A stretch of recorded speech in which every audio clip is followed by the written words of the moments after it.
todos los participantes y también invitarlos a hacer sus preguntas al final, ¿no? Voy a presentar al ponente, a Segundo Montoya.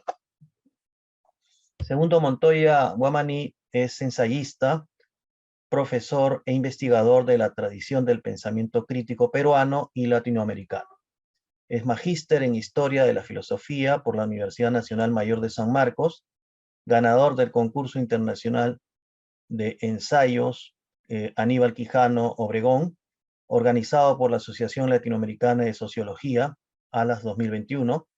Es miembro del Comité Consultivo de la Cátedra José Carlos Mariátegui, coautor de los libros En torno a Pedro Zulen, 2014, y Repensando a Augusto Salazar Bondy, 2015. Su último libro se titula Conflictos de interpretación en torno al marxismo de Mariátegui, 2018. También coordinó con un dossier en homenaje a la vida y obra de Aníbal Quijano para la revista Antagonismos número 2, año 2020. Bueno, entonces, antes de empezar, también nosotros en la Universidad Antonio Ruiz de Montoya, perdón, aquí parece que hay algún... que parece que están personas en la sala. Espera un ratito, perdón, para admitir a todos. Aunque yo pongo admitir a todos, igual me sigue pidiendo que los vuelva a admitir constantemente. Un momento, por favor. Entonces, bien. Entonces, creo que cada cierto momento voy a tener que estar viendo para admitir a los demás participantes que van ingresando. Quizás sea importante también mencionar de que Aníbal Quijano es un referente académico muy importante, pues, a nivel de Perú y también de la región. Y la construcción y el análisis que le he hecho es simplemente relevante y es muy importante para utilizarlo como marco teórico en las investigaciones de posgrado, por ejemplo, ¿no? Hay que valorar, revalorar y dar a conocer el trabajo de este gran intelectual peruano, que es importantísimo, como les digo, por la construcción de conceptos, categorías que han permitido ser utilizadas como herramientas conceptuales para analizar y estudiar mejor la realidad, ¿no? Tanto del Perú como de nuestra región, sobre todo los países considerados andinos, ¿no? Bien, me parece, Segundo, me parece que ya podrías empezar, ¿no? Carlos, ¿cómo estás? ¿Qué tal, Segundo? Me Gusto alegra saludar. verte. Sí, ¿me escuchas bien? ¿Puedo comenzar? No hay ningún problema. Sí, por supuesto, te Ok, escuchamos muy bien. Entonces, cedo la palabra al ponente. Muchas gracias. ok. Tengan todos ustedes muy buenas tardes. Mi nombre es Segundo Montoya.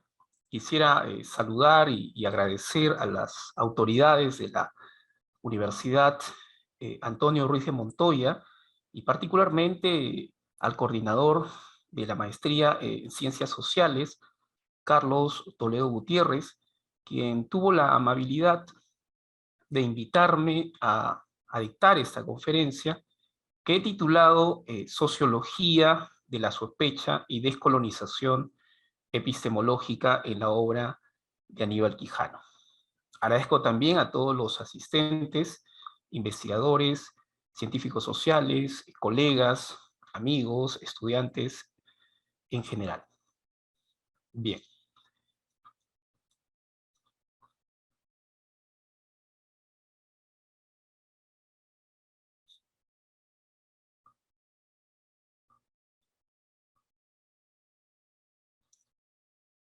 Vamos a comenzar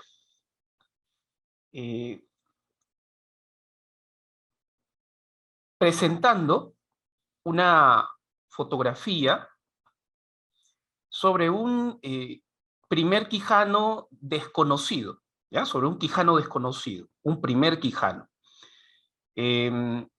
Ciertamente la obra de Quijano, la vida y obra de Quijano, es objeto de asedios, continuos y permanentes asedios, abordajes, reconstrucciones por muchos estudiosos peruanos y latinoamericanos. Hasta ahora, los estudios que se han hecho sobre la vida y obra de Quijano arrojan como resultado que la vida y obra de Quijano puede ser dividida en 3 etapas, en 3 periodos. Los estudiosos señalan un primer Quijano, una primera etapa, una segunda y una tercera. En términos generales, trazan una periodización cronológica y temática, ¿ya? Que atraviesa aproximadamente unos 50 años de producción intelectual, en la que Quijano es pues el protagonista.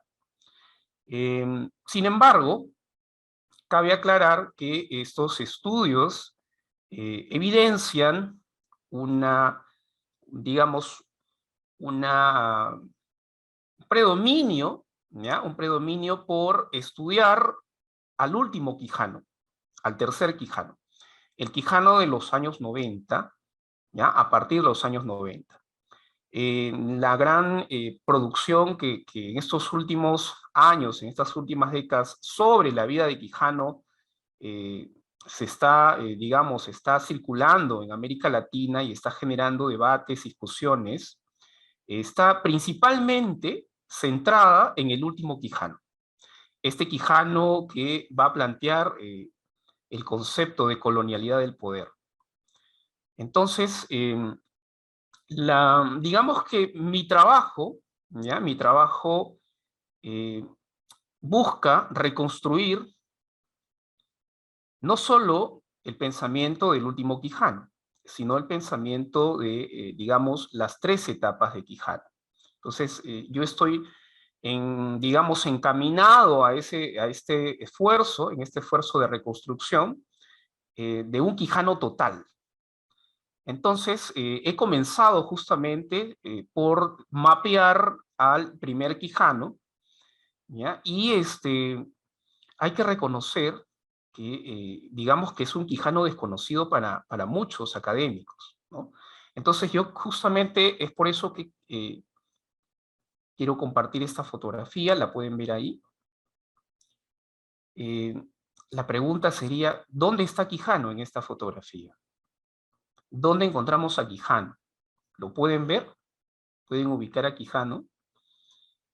A ver, ahora les voy a indicar dónde está Quijano, ¿ya?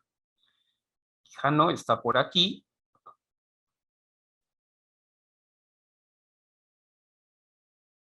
Y les voy a explicar un poco, ¿ya? Les voy a explicar un poco la biografía de Quijano en relación a esta fotografía, ¿ya? En relación a esta fotografía. A ver. Este Quijano aproximadamente tiene 8 años y es muy probable que se encuentre cursando el tercer año de primaria. ¿Dónde nace Quijano? Quijano nace el 17 de noviembre en Yanama, ¿ya? Yanama, el distrito de Yanama, en la provincia de Yungay, departamento de Ancash.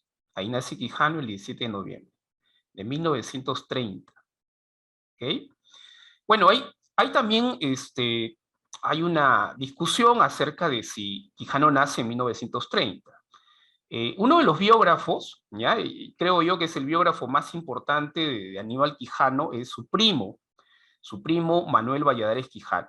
Según Manuel Valladares Quijano, Quijano nace en 1928, lo que ocurre es que se perdió el acta de nacimiento de Aníbal Quijano, y lo único que se ha, digamos, en lo que se han basado para, digamos, identificar una fecha de nacimiento es el acta de bautizo. Por eso que se consigna en 1930, pero es muy probable, según lo afirma Valladares, que haya nacido en 1928. ¿Ok? Bien. Su padre, ¿ya? Su padre fue don Marcial Quijano. Fue un modesto maestro de escuela, ¿ya? Y además fue curandero. Y esto no es poca cosa. Fue un curandero, es decir, practicaba la medicina tradicional en Yanama y recordemos algo muy importante, ¿ya? Quijano, cuando ingresa a San Marcos, él ingresa a la carrera de medicina. Quijano va a estudiar medicina, ¿ya? Y estudia medicina motivado por su padre, ¿ya? Motivado por su padre. Entonces, su padre era el curandero del pueblo. Y esto inspiró al joven Quijano a tomar esa decisión de estudiar medicina. Sin embargo, abandona la carrera de medicina después de un año de estudio debido a su militancia política y, por supuesto, debido a que digamos, lo encarcelan a Quijano. Quijano cae preso, ¿ya? En 1950. En 2 ocasiones Quijano va a la cárcel, el Sexto, a la prisión El Sexto. Y justamente debido a esta experiencia en la cárcel es que después él, bueno, hay un cambio en Quijano, hay un cambio de orientación en cuanto a sus estudios. Él abandona la carrera de medicina, regresa a Yanama, luego viaja a Chimbote, estuvo en Chimbote un tiempo, y luego regresa a San Marcos, a Lima, para retomar los estudios, pero él tiene que elegir, ¿ya? Se enfrenta a una dramática disyuntiva de tener que elegir entre literatura o historia. Y es por eso que busca al profesor Raúl Porras, ¿ya? Para que lo aconseje.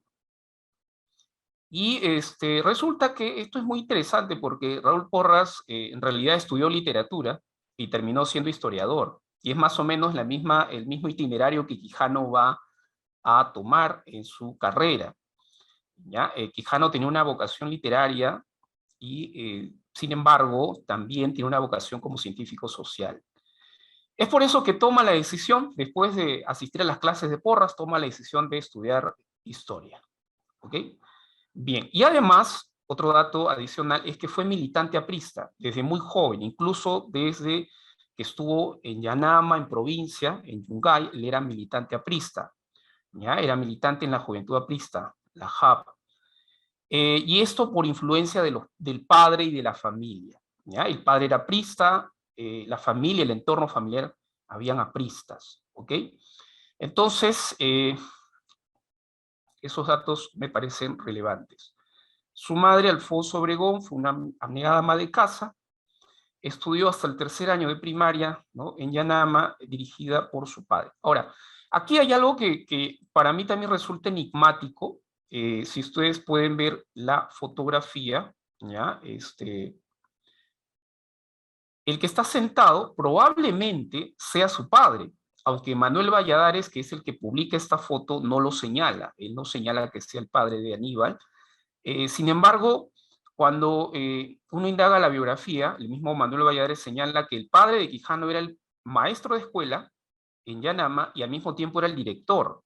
Si este es el director de la escuela, entonces el director, que también es el profesor, es el padre de Aníbal. Es muy probable que Manuel Valladares no lo señala. ¿Ok? Bien.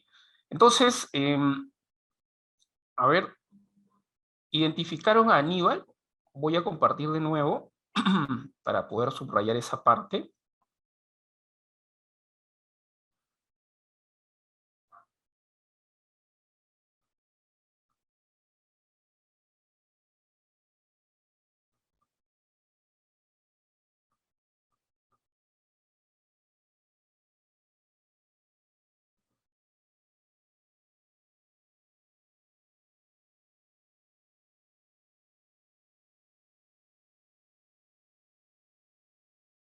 Aníbal es este personaje que se encuentra por aquí, ¿ya?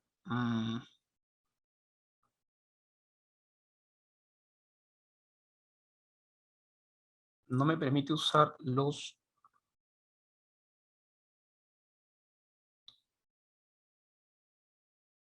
Bueno,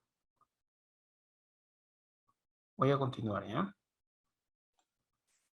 Pero podemos ver tu cursor, así que creo que con el cursor Sí, podrías lo pueden señalar. ver porque no puedo usar los colores. Ya, Sí, el este de aquí, cursor. este que Sí, está sentado justo. aquí, Ajá, este sí es lo Aníbal vemos. Quijano a sus 8 años de edad aproximadamente, ¿ya?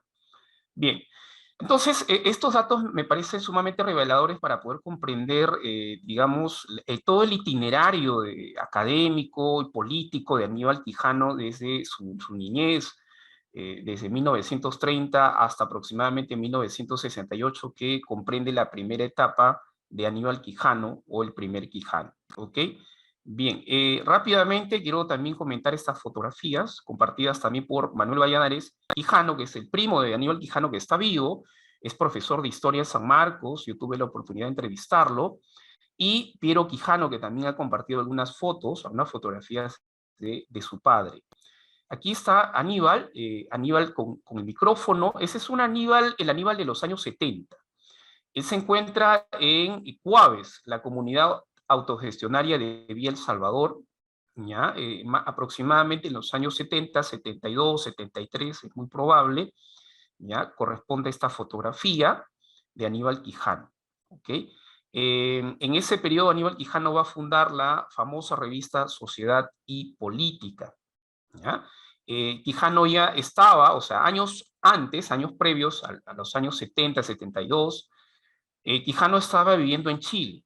Tuvo digamos, un largo periodo en Chile, entre el año 65 y el año 71, 72, ¿ya? En Chile, trabajando en la División de Asuntos Sociales de la CEPAL. Por otro lado, aquí pueden ver a Aníbal Quijano. Esta foto probablemente sea del año 1964, 65, ¿ya? Aproximadamente. Probable que sea después de que Quijano regrese de Chile, porque Quijano estuvo en la Flaxo, ¿ya? En Flaxo, en Chile, estudiando la maestría en Sociología, ¿ok? Entre el 59 y el 62. Entonces, esto sería su regreso con su esposa Carmen Pimentel, ¿ya? Y finalmente, esta otra fotografía es la de el carné de Aníbal Quijano en Chile, Flaxo en Chile, ¿ya? Estudiando la maestría Sociología en Flaxo, ¿ya? Recordemos que después de esta maestría, él va a hacer el doctorado en San Marcos, ¿ya? El doctorado en Historia, él va a tener el doctorado en Historia. Y la tesis que va a sustentar para obtener el doctorado como historiador es justamente la tesis sobre el cholo, ¿ya? Sobre la cholificación. El tema del cholo es un tema también fundamental que estaba vinculado con el movimiento campesino en el Perú, la década del 60, estamos hablando desde el 59 más o menos, el movimiento campesino y las guerrillas, hasta los años 64, 65, incluso después. ¿Okay? Bien, ahora rápidamente quiero comentarles lo siguiente. Yo estoy haciendo un trabajo de investigación de largo aliento y ese trabajo ha dado sus frutos. Ustedes pueden ver aquí la portada del libro que he publicado hace un mes, ya se publicó el libro, aquí lo pueden ver, este es el libro, 200 páginas aproximadamente, incluyendo el prólogo y la presentación, así como las bibliografías. Este es un libro sobre el primer Quijano, ¿ya? Sobre la primera etapa de Aníbal Quijano. Es un texto biográfico, pero al mismo tiempo es un texto que trabaja los conceptos, los debates, y eso es algo fundamental, ¿ya? Identificar cuáles fueron los debates y cuáles fueron las categorías, los conceptos que Quijano fue descubriendo gradualmente. Fue descubriendo y fue, digamos, apropiándose, ¿ya? Entonces, esa apropiación de conceptos y la participación en los debates son importantes para comprender toda su trayectoria. El movimiento, el complejo movimiento de sus reflexiones, ¿ya? En esas tres etapas. Entonces, con este libro, digamos, establecemos las matrices teóricas, ¿ya? Del pensamiento de Aníbal Quijano. Libro que ya se presentó, tuvo una primera presentación, con la participación de César Germaná y Guillermo Rochabrum, dos sociólogos importantes de San Marcos y de Católica, que comentaron el libro. Digamos que pude pasar la prueba de rigor, ellos han elogiado el trabajo, también han hecho observaciones, ¿ya? A este trabajo. Y la presentación de este libro, la próxima presentación es el martes 30 de noviembre. Entonces todos ustedes están invitados para que puedan saber, conocer un poco más de la obra de Aníbal Quijano. ¿Ok? Bien. Este es el contenido, ¿ya? Voy a compartir con ustedes el contenido del libro, la estructura, que tienen el índice. El prólogo es de Guillermo y la presentación de un amigo e investigador también de la UNAM, Víctor Hugo Pacheco. Este es el índice, el contenido del primer capítulo, titulado Coordenadas teórico-metodológicas para una periodización. Capítulo 2, Pensamiento no escrito. Capítulo 3, Sociología y la sospecha. Fíjense, y lo he puesto de amarillo, porque la conferencia de hoy justamente es sobre este tema, sobre la sociología y la sospecha. ¿Ok?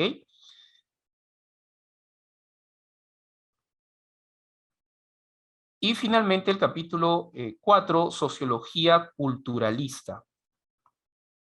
Aquí en este capítulo abordamos la mesa redonda sobre todas las sangres, esta mesa en la que estuvieron presentes sociólogos y literatos comentando la obra de Arguedas, José María Arguedas, ¿no? Al igual que los trabajos sobre el movimiento campesino y, por supuesto, sobre el cholo, ¿ya? El tema del cholo. Bien. Ahora sí, vamos a comenzar con la conferencia. ¿Ok? Bien.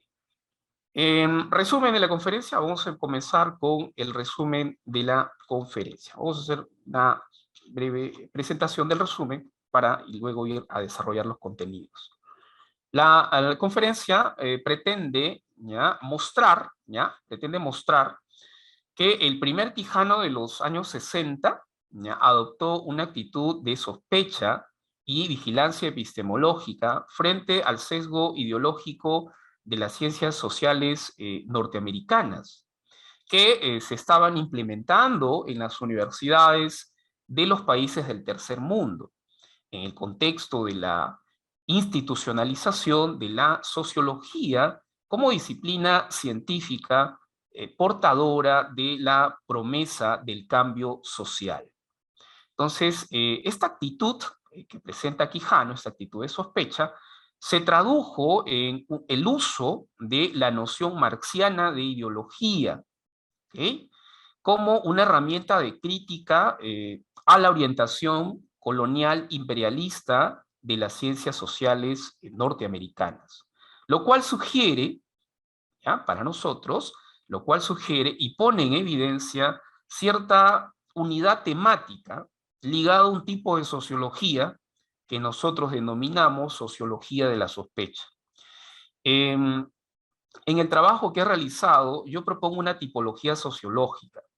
Yo hablo de una sociología de la sospecha, una sociología culturalista, una sociología de la dependencia, que corresponden a subetapas, son subetapas dentro de un primer Quijano, ¿ya?, y un segundo Quijano. Cuando yo me refiero, por ejemplo, a la sociología de la dependencia, que comprende desde más o menos 1965, fines del 65, que Quijano viaja a Chile, se establece en Chile, hasta inicios de los 70, incluso después, hasta los 80. Los debates sobre la teoría de la dependencia van a continuar, se van a prolongar todavía, hasta los años 70, ¿ok?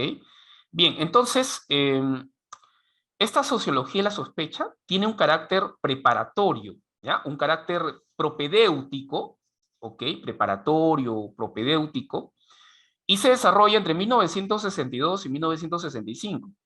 Sin embargo,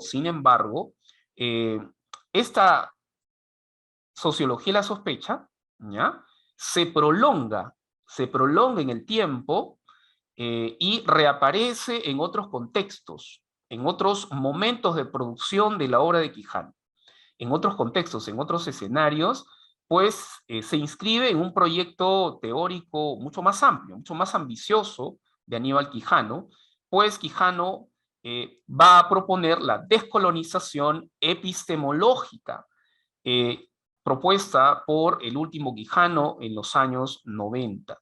Entonces, la sociología de la sospecha no, no comprende únicamente los años 1962-65, sino que reaparece en otros contextos. reaparece en otros contextos. Es decir, Quijano recurre otra vez a la noción marciana de ideología para formular la crítica, plantear la crítica a sobre todo esa orientación colonial imperialista de las ciencias sociales. Me refiero a los enfoques, a las teorías o a los sistemas teóricos sociológicos, a los enfoques, a las técnicas de estudio, a las metodologías. Bien, entonces este es el resumen. Rápidamente vamos a el primer capítulo, titulado El norteamericacentrismo a modo de introducción. ¿Ok? Bien, recordemos lo siguiente. A comienzos de 1962, Aníbal Quijano regresaba a Lima, ¿ya? Con el grado de magíster de Sociología otorgado por Flaxo en Chile. Ese mismo año, él ingresa a trabajar como profesor y director del Departamento de Ciencias Sociales de la Universidad Agraria La Molina, ¿ya? Y también fue profesor de Sociología en la Facultad de Letras de San Marcos, en ambas universidades. Y él en ambas universidades realizó una labor docente impecable, ¿ya? Suscitando interés y entusiasmo entre sus alumnos. ¿Okay? En este periodo, Quijano retoma sus estudios sobre la realidad nacional, la realidad peruana, provisto de un rigor metodológico excepcional. Sin embargo, sabemos muy bien que el rigor metodológico no lo es todo en la investigación científico-social. Era necesario asumir compromisos y adoptar una posición crítica frente a la visión distorsionadora de la realidad nacional y mundial. Entonces, precisamente, ¿ya? Precisamente culminada la Segunda Guerra Mundial, ¿ya? Se reestructura el sistema mundo, el sistema capitalista, bajo la hegemonía, bajo la centralidad y el liderazgo de Estados Unidos, ¿cierto? Entonces, ese Estados Unidos se convierte en el modelo de sociedad capitalista, industrial, financiera, debido en gran parte a la revolución científico-tecnológica, ¿ya? De este modo, la centralidad de Europa o el etnocentrismo europeo, en tanto primer etnocentrismo mundial, se desplaza hacia Estados Unidos, hacia Norteamérica, después de la posguerra, y logra imponer su cosmovisión, sus valores, ¿ya? Su racionalidad a la civilización, ¿ya? Al mundo entero, al mundo entero. Es decir, universalidad y norteamericanismo se identifican, dando origen a lo que yo denomino norteamericacentrismo. ¿Ok? Es un lugar común en la obra de Quijano hablar de eurocentrismo. Muchos estudios siempre giran en torno a este concepto, a esta noción de eurocentrismo. Quijano critica el eurocentrismo. Sin embargo, no se han percatado que antes de la crítica que Quijano plantea al eurocentrismo, Quijano dirige las críticas al norteamericacentrismo, principalmente en relación a las ciencias sociales, a la sociología y a las ciencias sociales que se está implementando en las universidades de los países del tercer mundo. Entonces, eso hay que reconocer. Y por otro lado, la crítica al eurocentrismo forma parte de un debate de los años 20, los años 30, la década del 20 y 30, en las que participan Aya y Mariátegui. Es decir, la crítica al eurocentrismo o al norteamericacentrismo no es una novedad, eso ya lo encontramos en los debates entre Aya y Mariátegui. El mismo Quijano lo reconoce que el debate y estas críticas han sido elementos muy importantes, ¿ya? Que Quijano ha sabido apropiarse para plantear las críticas, obviamente en un contexto distinto, en un escenario distinto. Bien, entonces, eso es lo que quería señalar. Es por eso que sabemos, ¿ya?, que el eurocentrismo, por ejemplo, Enrique Dussel señala, ¿no?, que el eurocentrismo es el único etnocentrismo mundial que conoce la historia. Quijano también reconoce esto, es por eso que Quijano habla de euro-norteamericacentrismo. ¿Ya? En alguno de sus trabajos, sus textos, Él va a hablar del euro-norteamericacentrismo, para referirse a el predominio y la confluencia de dos tipos de etnocentrismo mundial, el europeo y el norteamericano. ¿Ok? Bien, entonces, eso es importante mencionarlo. Ahora, cuando uno está hablando de etnocentrismo, ¿ya? Cuando hablamos de etnocentrismo, fíjense que Quijano habla de etnocentrismo y de la crítica al norteamericacentrismo desde los años 60. O sea, esto no aparece en los 90, ¿no? Muchos estudiosos de Quijano se sorprenden porque Quijano comienza la crítica en los 80, fines de los 80, inicios de los 90, a la crítica al eurocentrismo. No, esto data de los 60. Lo que pasa es que se desconoce estos textos, estos trabajos. Entonces Quijano ya en los 60 está hablando del etnocentrismo, ¿ya? Y lo que él va a señalar que tanto el eurocentrismo como el norteamericacentrismo son tipos, ¿ya? Son tipos o modalidades de etnocentrismo. Cuando hablamos de etnocentrismo, de lo que estamos hablando es de la pretensión, ¿ya? De un provincianismo, dice Quijano, es decir, de un pueblo, de una nación, una civilización provinciana, local, ¿ya? Que se eleva a la categoría de universalidad, de universal. Es decir, pretende convertir los valores de esa civilización, la cosmovisión de esa civilización, en los valores, ¿ya? Universales, una cosmovisión universal, que todos tenemos que adoptar, es decir, en el modelo o en el paradigma, ¿ya? De racionalidad, bajo el cual todos tenemos que regirnos, todos tenemos que vivir. Y obviamente la educación también es afectada por este modelo, ¿ya? Entonces, estos cambios, ¿ya? Estos cambios geopolíticos y culturales también afectan el sistema educativo universitario, ¿ok? También afectan el sistema educativo universitario, ¿ya? Norteamericano, ¿ya? Que pasó a convertirse en el más influyente, lógicamente porque la universidad es una institución disciplinaria, poco siguiendo a Foucault, que impone un régimen político de conocimiento acerca de los objetos de estudio, los métodos de estudio, y por consiguiente las ciencias sociales se enfrentaron a nuevos retos, ¿ya? A nuevos retos. Por ejemplo, surgen, ¿ya? Después de la Segunda Guerra Mundial, para el año 1945, surgen los famosos estudios de área, los estudios de área, ¿ya? Los estudios de área. Quijano comenta algo muy interesante sobre los estudios de área. Dice, ¿no? Quijano habla de las disciplinas dentro de los estudios de área, por ejemplo, la etnología, la antropología, surgen después de la Segunda Guerra Mundial, dice Quijano, y estas han demostrado, ¿ya? Esa relación entre el sujeto y el objeto. Entre el sujeto, es decir, el investigador, y el objeto estudiado, ¿no? Entre la cultura occidental, que vendría a ser el sujeto investigador, es decir, un norteamericano, un extranjero, un alemán, etc. Y el objeto, que vendría a ser los demás, las demás culturas, las otras civilizaciones. ¿Ok? Entonces, por definición, digamos, son las otras culturas el objeto de estudio.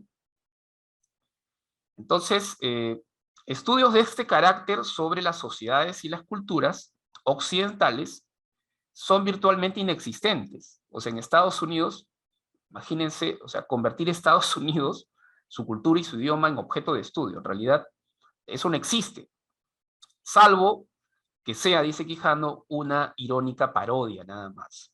Entonces, Quijano es crítico frente a estos estudios de área que se están implementando en los países de las universidades de los países del tercer mundo. ¿Ok?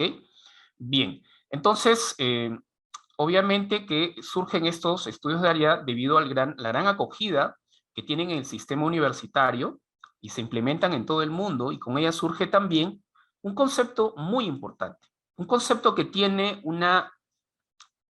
compromisos ideológicos desde su origen histórico. Me refiero al concepto de desarrollo. ¿ya? El concepto de desarrollo. Se emplea el concepto de desarrollo, ¿ya? Se emplea el concepto de desarrollo, ¿ok? Y, por ende, el discurso desarrollista, ¿ya? A partir de 1942, para explicar que todas las sociedades avanzan por la misma vía, todas las sociedades avanzan por la misma vía, pero a velocidades y ritmos distintos. Repito, bajo este concepto de desarrollo, ¿no? Justamente se introduce la teoría desarrollista o la teoría de la modernización, según la cual las sociedades todas avanzan por la misma vía, pero a velocidades y ritmos distintos. Unos más, ¿no? Unos aceleran, otros desaceleran, otros son más lentos en esa vía, en ese camino. ¿Ok? Lo cual implica que la sociedad más desarrollada, Estados Unidos, se exhiba como el patrón universal digno de emulación para las sociedades, entre comillas, menos desarrolladas. ¿Ok? Entonces, el anhelo de desarrollo se hizo mundial. El anhelo de desarrollo se hizo mundial, convirtiéndose en una idea fuerza, ¿ya? En una idea fuerza, después de la Segunda Guerra Mundial. ¿Ok? Bien, entonces, los debates, ¿ya? Los debates sobre el desarrollo en América Latina derivaron en el enfrentamiento de dos vertientes. Una, la teoría de la modernización, que estaba asociada al estructural funcionalismo de origen norteamericano, de Talcott Parsons, y la segunda, la teoría del imperialismo capitalista, que estaba asociada al materialismo histórico de origen europeo, ¿no? Planteado por Marx y por Engels. De este modo, entonces, se introduce una herramienta conceptual e ideológica, ¿ya? De gran utilidad para el sistema económico y político de los Estados Unidos. Por esa razón, ¿ya? Por esa razón, Quijano sospecha y analiza y denuncia las severas distorsiones ideológicas provocadas por el Norteamérica centrismo. ¿Ok? En el plano, por supuesto, de la conciencia, en el plano de la conciencia de los hombres dedicados a las ciencias sociales. Por eso es importante hablar de ideología. Entonces, no olvidemos que la impronta eurocéntrica, ¿ya? La impronta eurocéntrica acompaña a las ciencias sociales desde sus modestos orígenes históricos e institucionales. O sea, para 1945, las ciencias sociales están ubicadas, ¿ya? En 5 países del mundo. ¿Cuáles son estos países? Francia, Gran Bretaña, Alemania, Italia y, por supuesto, los Estados Unidos. Sin embargo, después de 1945, por efecto de la desintegración del colonialismo en Asia y África, y por supuesto la toma de conciencia de los pueblos del mundo no occidental, no europeo, se produjo un cambio fundamental en el ámbito de la geopolítica del conocimiento. ¿Ya? ¿Qué significa esto? Significa el cuestionamiento al eurocentrismo en las ciencias sociales y en la cultura en general. ¿Ok? Entonces, paralelamente a la hegemonía y centralidad estadounidense de la que estábamos hablando, se forja la autoafirmación de los países denominados satélites, periféricos o de tercer mundo. Es decir, América Latina y los países China, India, Argelia, Vietnam, en algunos lugares de África, se convierten en escenarios de conflicto sociopolítico, en busca de la afirmación como pueblos libres. Sus luchas, en algunos casos, por acabar con el colonialismo, adquieren matices rupturistas, ¿ya? Con el modelo capitalista. Naturalmente eran tiempos de convulsión, eran tiempos de subversión, efervescencia revolucionaria, por ejemplo, en las Antillas del Mar Caribe, la Revolución Cubana, en el Perú, las guerrillas del Ejército de Liberación Nacional, el movimiento de izquierda revolucionaria, los movimientos campesinos, por ejemplo, en la Convención Hilares, bajo el liderazgo de Hugo Blanco. ¿Ya? Hugo Blanco en la obra de Quijano aparece citado varias veces. ¿Y por qué Hugo Blanco? Porque para Quijano Hugo Blanco representa el liderazgo cholo, es decir, el movimiento campesino, los líderes del movimiento campesino son cholos, y Hugo Blanco es uno de ellos. Es un personaje clave, a tal punto que para Quijano, sin liderazgo cholo, no hay movimiento campesino. ¿Ya? Bien, en estas circunstancias, entonces, en estas circunstancias, el año 1962, en la biografía intelectual de Quijano, coincide con su paso a la escritura académica. 1962, Quijano comienza a escribir y publicar trabajos académicos universitarios, a publicar sus artículos, ¿ok? Y sus ensayos. Estos ensayos, artículos son breves, son cortos, pero de notable riqueza intuitiva y propedéutica. Es decir, entre el 62 y 65, Quijano redacta y publica los siguientes textos que tú puedes ver en pantalla. ¿Ok? Wright Mills, Conciencia crítica de una sociedad de masas, 62, Poesía, una praxis, 64, La emergencia del grupo Cholo y sus implicaciones en la sociedad peruana, 64, Imagen saint-simoniana de la sociedad industrial, 64, Imagen y tareas del sociólogo en la sociedad peruana, 65. ¿Ok? La lectura de estos textos, ¿ya?, a excepción del artículo sobre poesía, que no vamos a tratar en esta conferencia, sugiere digamos, una problemática en común de investigación, una unidad temática, ¿ya?, definida por su doble carácter, exploratorio conceptual y al mismo tiempo crítico, ¿ya?, de la ideologización de las ciencias sociales, ¿ya?, o crítico a la ideologización de las ciencias sociales norteamericanas, en contexto, como lo señalé, de la institucionalización de la sociología en los países del tercer mundo. ¿Ok? Entonces, lo que voy a proponer como sociología de la sospecha está basado en estos textos, en estos artículos y ensayos, ¿ya?, publicados por Quijano a partir de 1962. ¿Ok? Bien. Aquí, por ejemplo, tenemos son fotografías de los artículos que mencioné, ahí aparecen. El primero, Conciencia crítica de una sociedad de masas, Imagen saint-simoniana de la sociedad industrial.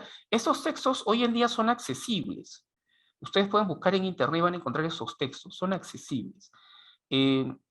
Sobre las obras de Quijano, ya se han publicado 2 antologías, incluso más, me parece que hasta 3, hasta 4 antologías en América Latina. Una de las primeras antologías muy valiosas, un gran trabajo, la llevó a cabo Danilo Asís Clímaco, ¿no? Lo publicó Claxo en el 2014, la antología de los textos esenciales.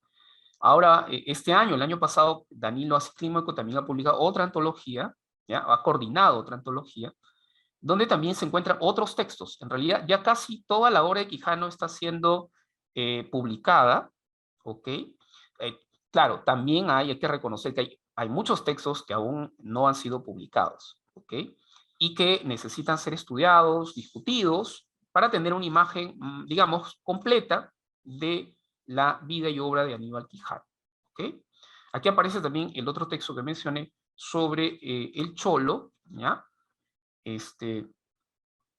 Aquí hay algo que aclarar muy importante. Este texto de Mosca Azul, que publica Mosca Azul, Aníbal Quijano, Dominación y Cultura, ¿ya?, el conflicto cholo en el Perú, ¿ok? Lo tengo por acá, ¿ya? Este texto se publica, ¿ya?, en 1980, ¿ok? Ahora, tiene una pequeña introducción a manera de advertencia y lo importante es lo siguiente, ¿no? Cuando uno revisa, justamente ahí aparece la fotografía, el cholo y el conflicto cultural en el Perú. Si tú revisas a pie de página, ese texto en realidad no es de los años 80 ni de los 70, sino del año 64, fíjense, ¿ok? Resulta que esto puede confundirnos. Santiago Castro Gómez, por ejemplo, propone una periodización de la obra de Aníbal Quijano y ubica, ¿ya?, la etapa, él habla de una etapa chola, ¿ya?, la ubica en los años 70. Probablemente guiado por la publicación de la obra o por la introducción, pero si uno revisa con cuidado, este es un texto del 64, con ligeras modificaciones, ¿entienden? Entonces, pertenece al 64 y no a los 70, ¿ok? Bien. Y finalmente, la poesía una praxis, un texto pequeño pero sumamente potente, ¿ya? Sumamente potente, donde habla de la transfiguración de la realidad, la noción de transfiguración de la realidad. Y el otro texto, Imagen y tareas del sociólogo en la sociedad peruana. ¿Ya? Ese texto también es sumamente potente. ¿Ya? Aquí lo tengo. En ese texto Quijano va a plantear las tareas de la sociología en el Perú. Y una de ellas es la práctica interdisciplinaria en las ciencias sociales y en general. Y esto es algo que a mí me llamó mucho la atención porque se están haciendo estudios sobre la interdisciplinaridad en la obra de Quijano y estos estudios están situados en los años 90, o sea, sitúan las publicaciones de Quijano sobre la interdisciplinaridad, ¿ya? En los años 90, ¿ok? Pero resulta que ya en los 60, ese texto es del 65, Quijano está planteando este tipo de tareas, ¿ya? La interdisciplinariedad. Entonces, ahí esto podría generar confusiones, ¿no? Pero Quijano comienza a hablar, ¿no? Desde los años 60 ya formula o plantea esta tarea. Para el año 91 hay un texto que está en francés, todavía no lo han traducido, y es un texto del cual me parece que están leyendo y a partir de ahí están discutiendo la interdisciplinaridad. Ese texto se titula Reflexiones sobre la interdisciplinaridad, desarrollo y relaciones interculturales. ¿Ya? El libro fue publicado por la UNESCO en 1991. El libro es una compilación de varios trabajos, se titula Entre conocimiento, se titula ese texto. Pero ya en los 65, ya se plantea ese tipo de tareas. ¿Ok? Bien. Entonces, ahora vamos a pasar rápidamente a la noción de sociología de la sospecha. ¿Qué cosa significa sociología de la sospecha? ¿Ok? Bien. Denominamos sociología de la sospecha a un tipo de sociología que en la obra de Quijano representó un importante momento preparatorio de ulteriores y fecundos desarrollos teóricos y sociológicos. Siendo específico, se trata de una hipótesis de trabajo, ¿ok? Es una hipótesis de trabajo sobre una subetapa, ¿ya? En el pensamiento teórico social del primer Quijano, ubicada cronológicamente entre el 62 y el 65. Aunque, como lo señalé, se prolonga y reaparece en otros contextos, ¿ya? En otros contextos, ciertamente la sociología de la sospecha se inscribe en un proyecto teórico más amplio, más ambicioso, que tiene que ver con la descolonización epistemológica. Ese era el propósito de Quijano: llevar a cabo la descolonización epistemológica de las ciencias sociales frente al euro-norteamericacentrismo propuesta por Quijano, digamos, en los años 90, ¿ya? En los años 90. Cuando hablamos de descolonización epistemológica, ¿ya? ¿De qué estamos hablando? La descolonización epistemológica describe un proceso de liberación-subversión epistémica, ¿ya? Liberación-subversión epistémica frente a la imposición del paradigma de la racionalidad moderna europea, ¿ok? Lo cual implica un cambio en la perspectiva cognoscitiva, la perspectiva del conocimiento, ¿ya? Acerca de las realidades sociales. Es decir, un cambio en relación al enfoque, ¿ya? Mediante el cual analizamos, estudiamos la realidad social, las metodologías que empleamos, las técnicas de estudio, las categorías de análisis y, por supuesto, las experiencias de vida. Entonces, a eso nos estamos refiriendo. ¿Ok? Bien, entonces, como lo mencioné, esto se prolonga, ¿ya? Hasta los 90. Ahora, por esa razón es importante señalar lo siguiente, ¿ya?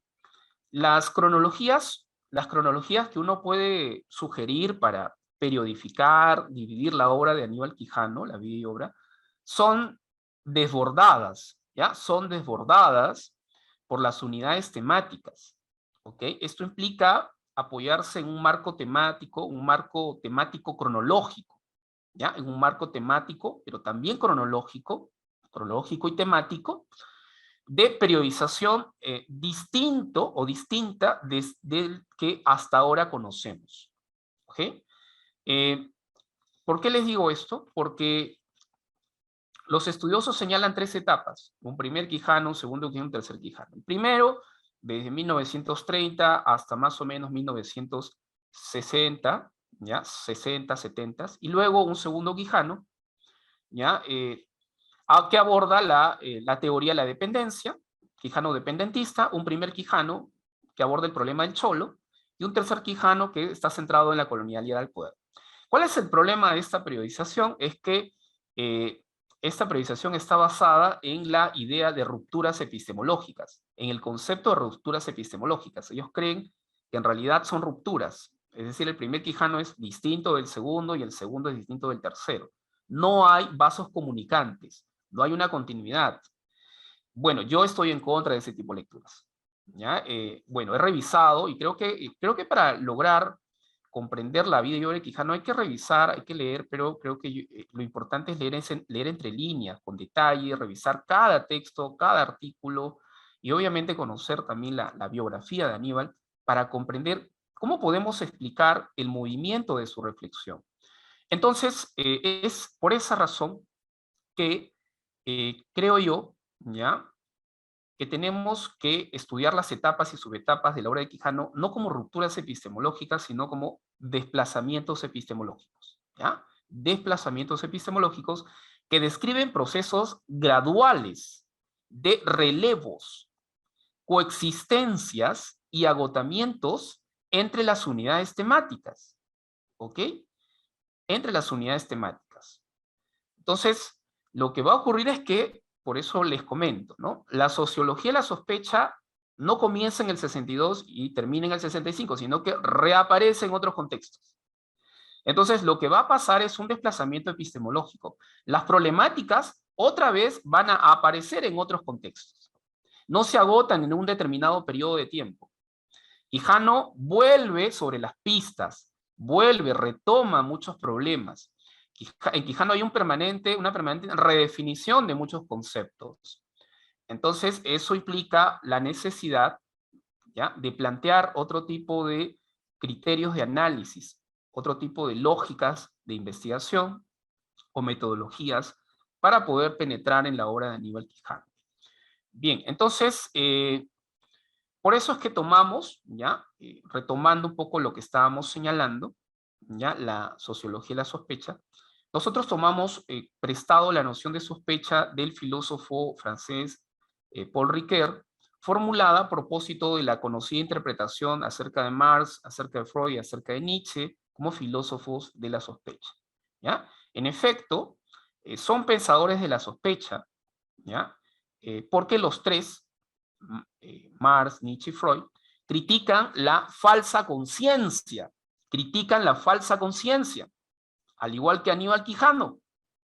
Quijano también es un pensador de la sospecha porque critica la falsa conciencia. Es decir, los tres, incluyendo a Quijano, los cuatro, dudan, cuestionan y atacan la ilusión de la conciencia de sí misma. ¿Ok? Ciertamente, la conciencia y sus contenidos no siempre son evidencias claras y distintas, a pesar de que Descartes haya planteado que sentido y conciencia del sentido coincidirían. ¿Ok? En consecuencia, hemos aprendido de los maestros de la sospecha que la conciencia se nos presenta invertida, se nos presenta mistificada, se nos presenta fetichizada, torcida por intereses de clase, Marx, por voluntades de poder, Nietzsche, o por móviles inconscientes, Freud. Pues bien, en el análisis teórico-sociológico del primer Quijano encontramos permanentes y sintomáticos ejercicios de vigilancia y sospecha epistemológica, frente al sesgo ideológico de las ciencias sociales producidas por los países desarrollados del primer mundo. Específicamente adquieren centralidad un tipo de sociología en tanto ciencia de la oposición. La sociología de la sospecha es una ciencia de la oposición a la visión distorsionante y alienante de la sociología norteamericana. Por esa razón, Quijano, siguiendo a Mills, ¿ya?, hace uso de la noción marciana de ideología como una herramienta de crítica, ¿ya?, que define los siguientes términos. En el texto, en el artículo que Quijano escribió sobre Mills, van a encontrar este tipo de frases, ¿ya? Falsa conciencia, falsamiento de la realidad, imágenes alimentadas de mitos, visión deformante, imágenes engañosas, mitos populares, preconcepciones sociales, falta de conciencia de sí misma, manipulación de la opinión, participación ilusoria de la percepción ilusoria de la sociedad, fabricación de estereotipos, alienaciones sociales, etc. En efecto, ¿ya?, con la ideologización de las ciencias sociales se busca falsear la realidad de los países subdesarrollados del tercer mundo a través de un perverso contrabando epistemológico, pues se intenta pasar por científico lo ideológico, ¿ya? Lo ideológico, ¿ok? Entonces, ahora vamos a leer una cita, ¿ya? Bueno, aquí hay dos citas, son citas de los textos de Quijano, ¿ok? Entonces, podemos ver ahí lo siguiente, ¿no? Fíjense, dice, una difundida falsa conciencia. Quijano habla de falsa conciencia. De la realidad social ha nutrido la mayor parte de la voluminosa investigación empírica llevada a cabo con un atuendo técnico, o sea, sofisticado, ¿no? Verdaderamente impresionante. Por sociólogos de los Estados Unidos, más aún semejante orientación ha ganado, si se considerable terreno en las sociedades menos desarrolladas, América Latina. ¿Okay? Entonces, la presencia de estos constructos deformantes, ¿ya?, del conocimiento científico de las sociedades periféricas se debe principalmente a dos factores, ¿ok? Uno, la difusión e implementación de enfoques, metodologías y sistemas teóricos sociológicos como consecuencia de una geopolítica del conocimiento, ¿ya?, norteamérica centrista, cuyo tráfico de saberes va del norte al sur, ¿ok? Y nosotros somos meros consumidores o reproductores de esos saberes. Entonces, en un segundo lugar, la compleja relación dialéctica centro-periferia, en tanto proceso histórico unitario, que produce, por un lado, subdesarrollo, ¿ya?, y dependencia en los países de la periferia de América Latina, y por otro lado, produce desarrollo y hegemonía en el centro del sistema mundo moderno capitalista, es decir, Estados Unidos y Europa. ¿Ok? Entonces, Quijano, ¿ya?, es consciente de esto, ¿ya? Entonces, para Quijano, la introducción de estos conceptos, técnicas, metodologías, todo esto, ¿ya?, formaría parte de ese, digamos, ¿ya?, de esa ideologización de las ciencias sociales. ¿Ok? Entonces, ciertamente, o sea, en y desde Norteamérica, un sector académico conservador y legitimador del establishment está produciendo y exportando ciencias sociales y sociología a su medida. Por tanto, Quijano, ¿ya?, para Quijano el norteamericacentrismo de las ciencias sociales es sin lugar a dudas una ideología del capitalismo colonial imperialista, ¿ya? Ahora, sin embargo, Quijano no se detiene en la mera, digamos, constatación del poder alienante que ejercen estas ideologías imperialistas a través del colonialismo mental de los científicos sociales latinoamericanos, sino que Quijano ejerce una crítica radical a sus fundamentos etnocéntricos y por ende ya se sitúa en una tradición contrahegemónica al etnocentrismo europeísta que se remonta al marxismo de Mariátegui. Como lo mencioné, las críticas al eurocentrismo, al europeísmo, ya datan de la década del 20 y el 30 de los debates entre Haya y Mariátegui, ¿ya? Dado que, recordemos, a partir del redescubrimiento de Mariátegui, ¿ya? Yo sostengo que Quijano redescubre a Mariátegui. Una cosa es descubrir a Mariátegui, es leerlo por primera vez, que Quijano lo hace, ¿ya? Lo hace en el año 56, en los años 50, Quijano lee a Mariátegui, lo descubre en su juventud y publica este librito que se conoce como Ensayos Escogidos. Es una antología de los textos de Mariátegui. Digamos que ahí Quijano descubre a Mariátegui, pero después lo redescubre para los años fines del 70 y en los 80 hay un redescubrimiento. Es decir, Quijano va a releer otra vez la obra de Mariátegui. Y en ese reencuentro y debate y discusión se lleva a cabo este redescubrimiento. Entonces, Quijano desarrolla a partir de este redescubrimiento una racionalidad alternativa al eurocentrismo. ¿Ok?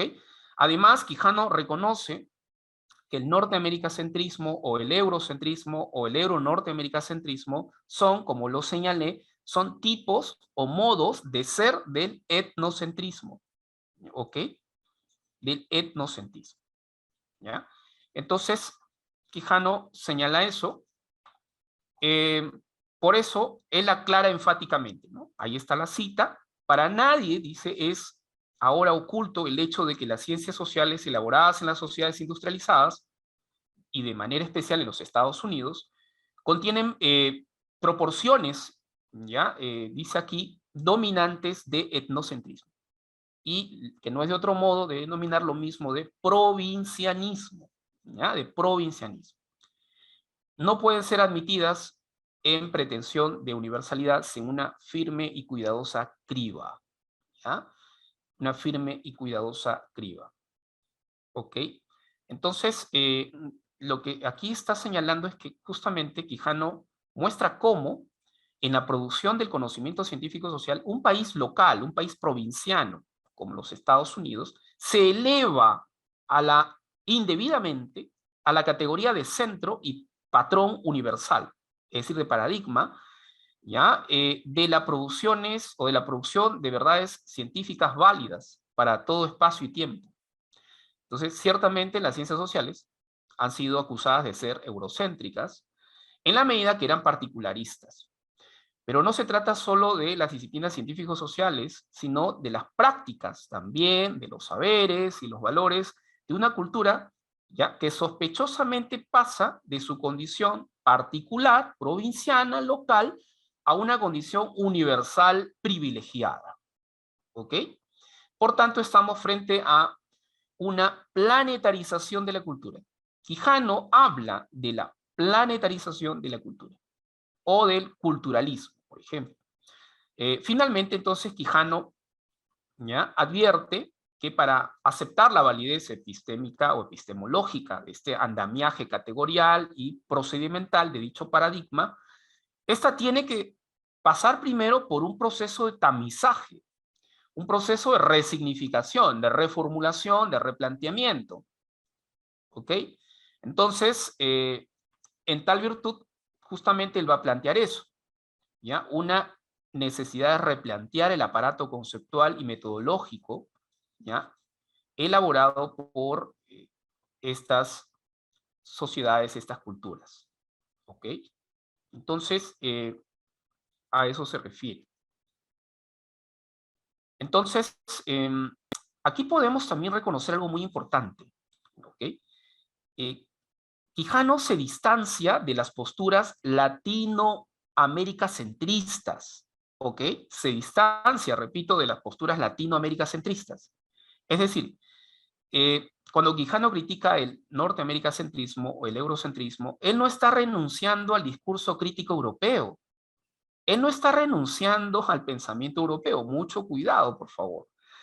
Hay versiones, ¿ya?, de radicales del grupo o del giro de colonial, o de los grupos, ¿no? En realidad, el grupo Modernidad Colonialidad y el giro, y toda esta comunidad de, digamos, heterogénea, esta red, esta comunidad de intelectuales, ¿ya? No todos, obviamente, comparten las mismas tesis, los mismos planteamientos. Entonces, hay divergencias, hay grupos radicales que sí apuestan por una por un latinoamericacentrismo, ¿ya?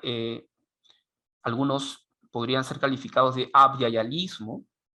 Entonces, plantean un desprendimiento de la cultura occidental europea. Quijano no está planteando, a menos este primer Quijano no está planteando ese tipo de tesis. Lo que está exigiendo y cree que es necesario es un replanteamiento de este aparato conceptual. ¿Ok? Bien, entonces eso era importante aclarar. Rápidamente pasamos al capítulo 3, Mills y la tradición de sociología crítica norteamericana. ¿Ok? A ver, ¿tenemos tiempo todavía? Sí.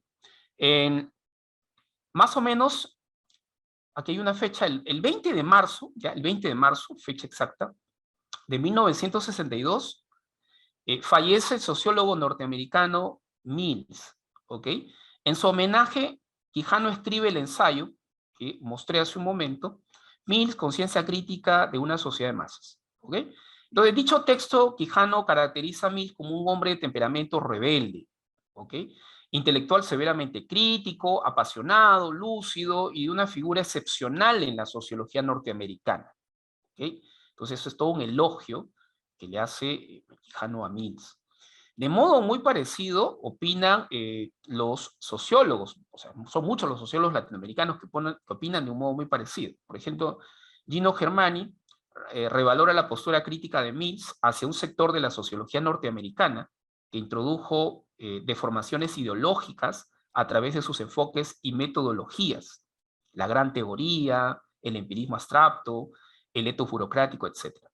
También cuestiona, ¿ya?, Gino Germani, el perfeccionamiento metodológico que se expresa en la reducción de la fase creadora en la actividad científica a mera manipulación rutinaria de las técnicas estandarizadas. O sea, en esto se ha convertido en una manipulación rutinaria de técnicas estandarizadas, ¿no?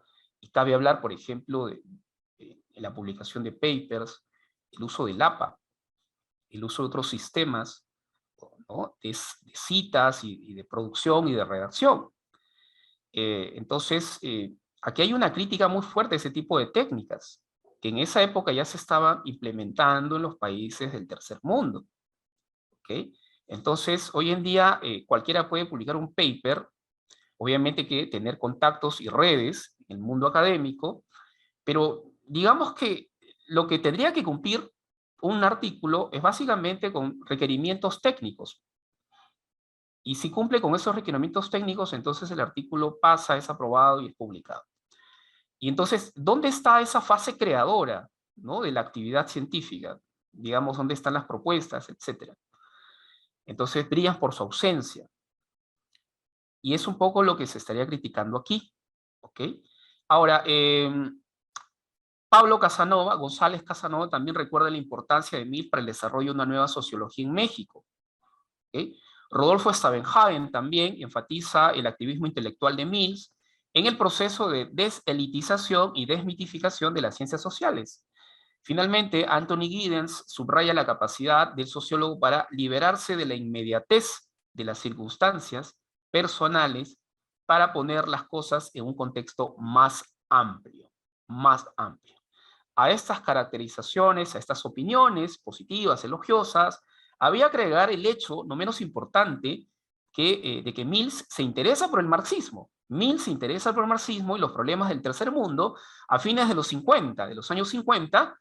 Este interés, en los últimos años de su vida, se traduce en la publicación de los textos Escucha Yankee, La Revolución Cubana, del 59, y Los Marxistas, en 1962. Entonces, Quijano, ¿ya?, demuestra ser un conocedor de la obra de Mills, ¿ya?, pues hace una breve reseña de sus libros más importantes, ¿ya? Por ejemplo, El cuello blanco, Las clases medias estadounidenses, Élite del poder, La imaginación sociológica, entre otros textos. Entonces, Quijano conoce la obra de Mills, ¿ya? Cuando uno, por ejemplo, particularmente hay un libro que a Quijano obviamente también le interesó, aparece en su reseña, Imaginación sociológica, ¿no? ¿Qué es la imaginación sociológica? La imaginación sociológica es una cualidad mental que permite, ¿ya? Permite percibir con profundidad la estrecha relación que existe entre el individuo y la sociedad, entre el yo y el mundo, ¿ya? Entre el ser humano, la persona, el individuo de a pie y la historia de la humanidad. Entonces, este concepto es clave justamente para pensar la historia individual, la biografía, ¿no? Pero también pensar los problemas en un sentido macro, no solo micro. ¿Cómo articula lo microsocial con lo macrosocial? Esa cualidad, esa cualidad es la imaginación sociológica. Y es la cualidad que caracterizó a muchos sociólogos clásicos. ¿Ya? Mill cita, pues, por ejemplo, a Weber, Max Weber, a Comte, a Marx, entre otros. Entonces, esa cualidad me parece, es una cualidad que Quijano cultivó muy bien y se puede identificar, se puede ver en sus trabajos, en su producción. ¿Ya? Bien, entonces, ahora, además, hay algo importante. Quijano sabe, ¿ya?, que en la historia del pensamiento crítico social estadounidense, de los 50 y 60, Mills, ¿ya? Mills se inscribe en una tradición, forma parte de una tradición. Es decir, Mills no es el primero en ser un sociólogo rebelde, crítico del establishment, no. Sino que hay una tradición, que es la tradición vebleniana, ¿ya? Tiene que ver con Veblen. Fue un sociólogo y economista estadounidense que escribió con mordaz ironía, el consumo ostensible de un sector de la sociedad norteamericana, en su libro La teoría de la clase ociosa.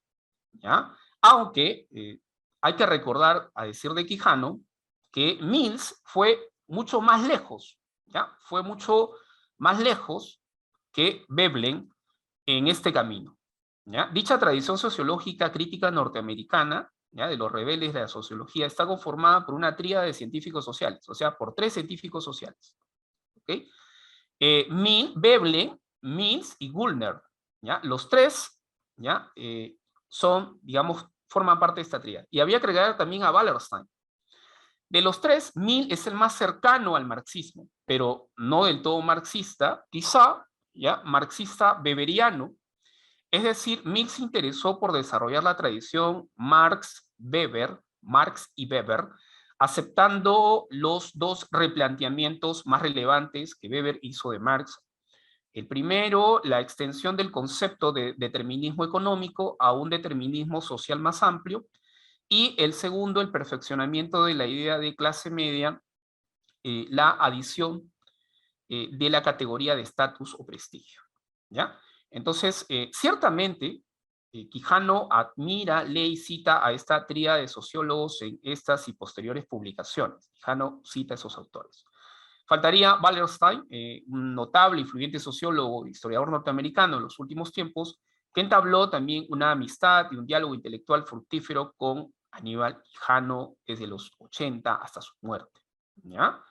Bien, entonces también es importante señalar estos otros aspectos.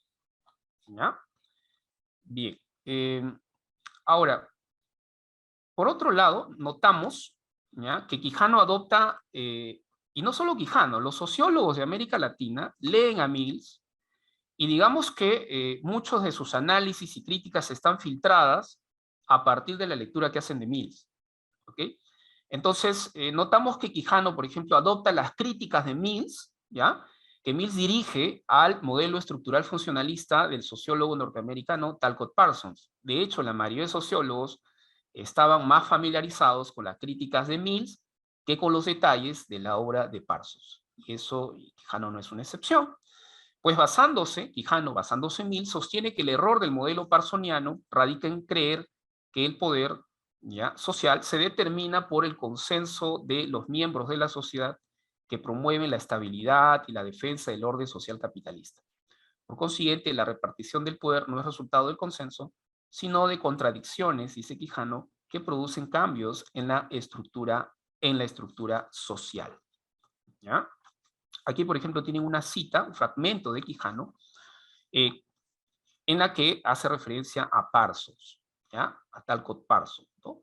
El propio Parsons, comentando Élite del Poder, calificó de zero sum a esta concepción del poder alegando que la integración de toda la sociedad es una condición indispensable, pero parece ser más verdadero que las sociedades no se mantienen integradas tanto sobre la base del consenso de sus miembros, es decir, por la satisfacción general del orden establecido. No, pues, el consenso de la sociedad, ¿ya? No es pues el consenso de la sociedad lo que está en la base de la distribución jerárquica del poder y la marcha real de la sociedad, es el resultado más bien de una situación de constante tensión y conflicto.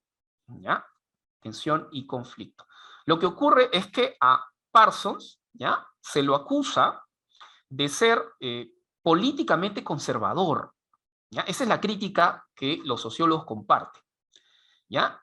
Parsons es acusado de ser políticamente conservador y de interesarse únicamente en las estructuras estáticas, ¿ya?, descuidando el análisis del conflicto social. ¿Ok? Descuida el análisis de la lucha de clases, del conflicto social. Entonces, está centrado en las estructuras estáticas, en el orden de la sociedad. Entonces, esto no debe sorprendernos, ¿ya? No debe sorprender el hecho de que, lo que, bueno, plantea Parsons, porque desde Comte, ¿ya?, desde Comte, pasando por Pareto y Durkheim hasta el contemporáneo Parsons, el afán principal de los científicos sociales, de los sociólogos, ha sido contribuir al esclarecimiento del mecanismo de equilibrio social, comprender el equilibrio social, buscar el equilibrio social. Esta situación propició el esfuerzo de un grupo de sociólogos por articular los conceptos de función, estructura y también el concepto de conflicto social. ¿Ok? Y obviamente que se van a hacer trabajos posteriores. Esto después va a desembocar en el desarrollo de una teoría del conflicto, una teoría sintética y alternativa al funcional estructuralismo, de la mano de otros científicos sociales como Lewis Coser, Ralph Dahrendorf, Randall Collins, entre otros. Como era de esperarse, todos estos esfuerzos fracasan, ¿ya?, porque estos trabajos, estos esfuerzos intelectuales, carecían de lo más importante. ¿Y de qué carecían? De un anclaje coherente en la teoría marxista. En efecto, la enseñanza de un enfoque abiertamente marxista no era aceptado en los departamentos y facultades de sociología de Estados Unidos en los años 50 y 60. Todavía no. Ya, eso va a ser después. Muy bien, pasamos al capítulo cuarto, la noción de totalidad social y las tareas del sociólogo en el tercer mundo. La totalidad es una noción, es una categoría filosófica. ¿Ok? Los filósofos de todas las culturas del mundo se han esforzado por producir una imagen del universo como totalidad, a la cual denominan Weltanschauung, cosmovisión, concepción del mundo, etc. Le ponen varios nombres. Su aplicación a las ciencias sociales se produjo, produjo marcadas diferencias según cómo se interpreta el concepto de totalidad. Ciertamente, la jerga sociológica, la noción de totalidad social o de sociedad como totalidad, estuvo genéticamente e históricamente ligada al nacimiento de las ciencias sociales europeas en calidad de presupuesto filosófico científico desde los siglos XIX hasta fines del siglo XX, a través de pensadores como Hegel, ¿ya?, donde aparece el concepto de totalidad, Saint-Simon, Marx, Lukács, Horkheimer, Adorno, entre otros. Quijano aborda esta noción de totalidad social en su ensayo Imagen saint-simoniana de la sociedad industrial de 1964. El ensayo se compone de una introducción y 4 breves capítulos. Se trata de un trabajo exploratorio, elaborado quizá como material de clase para sus alumnos, sobre las ideas sociales, económicas, políticas y filosóficas de Saint-Simon. No obstante, la importancia del texto es enorme la importancia de este texto, dado que en él encontramos las primeras matrices teórico-sociológicas del pensamiento de Quijano. ¿Ya? Ojo, en un proceso de formación. Quijano está en un proceso de formación. Estamos hablando del primer Quijano. Es decir, un pensamiento, ¿ya?, de Quijano que se enriquece a través de un permanente ejercicio de diálogo, de apropiación crítica, de recreación de las categorías de análisis social, que luego incorpora a su programa de investigación sociológico. Me refiero a la noción de totalidad social. De procedencia, según lo que sostiene Quijano, esta noción es de procedencia saint-simoniana marxiana, según la interpretación del mismo Quijano, ¿ya? Según la interpretación del mismo Quijano, ¿ok?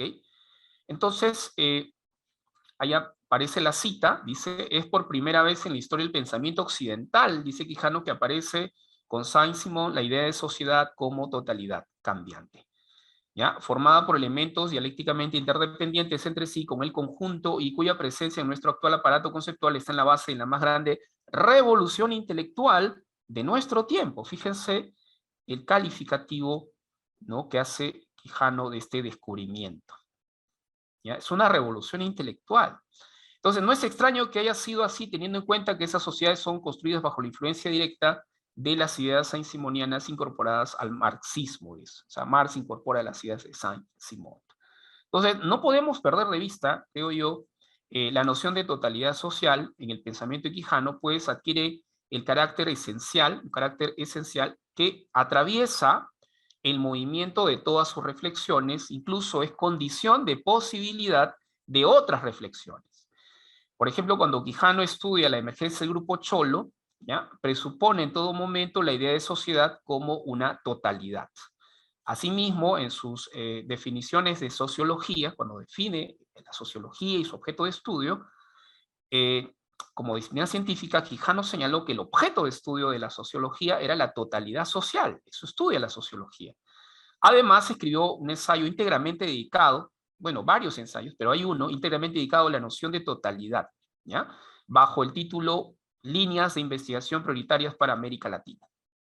Entonces, por último, esta noción de totalidad social, desde mediados de los 60 hasta el año 2000, va adquiriendo gradualmente la condición de substrato y horizonte teórico en el que se integran y cobran sentido sus múltiples reflexiones sobre dependencia, urbanización, modernización, marginalidad, desarrollo desigual y combinado, socialización del poder, heterogeneidad estructural, dependencia histórico-estructural, racionalidad, modernidad, descolonización epistemológica, razón histórica, racionalidad alternativa, reoriginalización cultural, eurocentrismo, clasificación social, colonialidad del poder, etc. ¿Ya? Entonces, esta noción es fundamental, es clave para entender la obra de Aníbal Quijano. ¿Ok?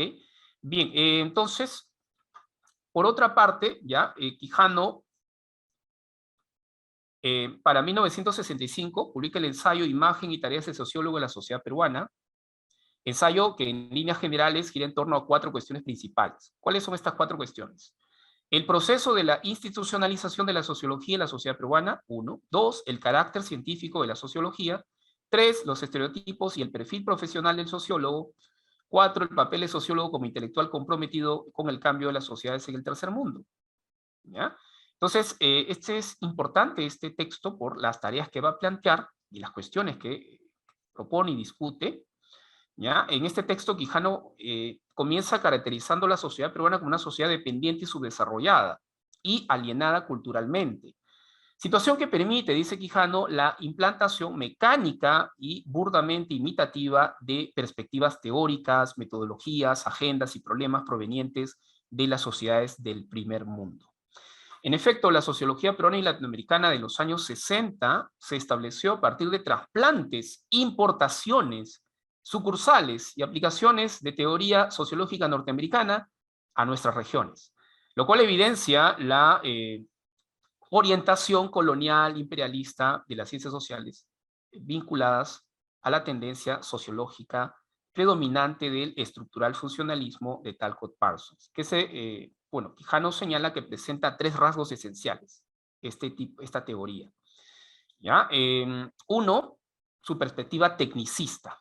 Es técnica en realidad. Se trata de una técnica. Se trata de un conjunto de procedimientos, de reglas, de pautas para la investigación. Su ahistoricidad, es decir, el análisis social está descontextualizado. Y su neutralidad valorativa. ¿Ya? Critica estos aspectos, los señala y los critica como rasgos de esta teoría. Por tanto, sostenemos que el euro-norteamericacentrismo es, sin lugar a dudas, la ideología del sistema capitalista mundial, en tanto constituye la prolongación del colonialismo cultural. Aquí estamos frente a eso, la prolongación del colonialismo cultural que permea la totalidad de nuestras prácticas de vida y al mismo tiempo falsea, ¿no? O falseando, digamos, nuestra comprensión de la realidad social. He aquí, digamos, el remoto y explícito antecedente de la noción de colonialidad, ¿ya? Que introduce Quijano en los años 90. Ahí aparece el concepto de colonialidad, pero aquí en los años 60, en el texto que estoy mencionando, la imagen y tareas de sociólogo de la sociedad peruana, ya podemos encontrar un remoto antecedente, podemos rastrear la noción de colonialidad del poder que aparece en este texto, ¿ya? Y el antecedente de esta noción de colonialidad vendría a ser la prolongación de un colonialismo cultural. Quijano habla de la prolongación del colonialismo cultural. ¿Qué significa eso? ¿Ya? ¿Qué significa eso? ¿Ya? En otras palabras, liquidado el colonialismo en tanto sistema de dominación económico, político y militar, surge otro modo de dominación global, sutil y duradero. ¿Ya? Es la colonización del imaginario de los dominados. Entonces, a esa continua y prolongada colonización cultural europeo-norteamericana la denomina colonialidad. Es decir, en los años 90, que aparece el concepto de colonial del poder, Quijano habla de colonialidad, literalmente, habla de colonialidad cultural. La colonialidad es cultural, ¿ya? Habla de colonialidad cultural y después, en ese texto y en otros, de colonialidad del poder. Es decir, la colonialidad no es otra cosa que la prolongación del colonialismo cultural, ¿ya? Liquidado ya el colonialismo como sistema de dominación económico, político y militar. Ahora, gradualmente va a ir profundizando en ese concepto, ampliando, replanteando esta categoría de colonialidad del poder, ¿ya? En sus posteriores trabajos, Aquí está el texto, ustedes pueden revisar el texto, van a encontrar la noción de colonialismo cultural, en tanto justamente se vincula con la idea que mencioné, que aparece en los años 60 de prolongación del colonialismo cultural, ¿ya? Entonces, finalmente las tareas, ¿ya? De sociólogo en los países del tercer mundo, ¿no? Aquí aparecen las tareas que va a plantear Quijano, en síntesis. Reorientar la investigación sociológica en función a la estructura y las tendencias de la sociedad, 1. 2. Desarrollo de la sociología desde y para nuestra propia realidad. 3. Evitar cualquier tipo de etnocentrismo, sea norteamericacentrismo, eurocentrismo, latinoamericacentrismo, africacentrismo, etc. Elaborar conceptos nuevos a partir de fenómenos nuevos y promover el estudio interdisciplinario de la sociedad. A propósito de la tarea del estudio interdisciplinario, ojo, literalmente Quijano propone esa tarea. Quijano habla literalmente de, ojo, el estudio interdisciplinario. Les digo esto porque conversando con el profesor César Germaná, él me planteaba esa observación, me decía, Quijano no propone la interdisciplina, me decía él, eso no lo propone Quijano, y el profesor César Germaná me señalaba de que más bien Quijano estaría asumiendo la propuesta de Wallerstein de la unidisciplinariedad. Esa sería la propuesta de Quijano, la unidisciplinariedad y no la interdisciplinariedad. Pero si uno revisa el texto de Quijano, del 65, y el otro que mencioné, de 1991, que estaba en francés, Quijano literalmente y explícitamente está hablando de interdisciplinaridad. Ahora, me parece que no creo que Quijano esté pensando lo que Wallerstein piensa de unidisciplinariedad.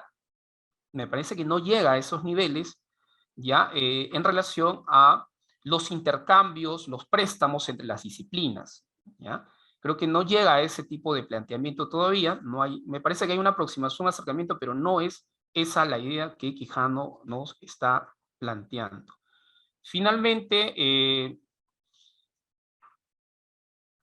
aquí justamente tengo la cita que quería, aquí está, compartir con ustedes. Esta es la cita en la que Quijano habla de la interdisciplina, ¿no?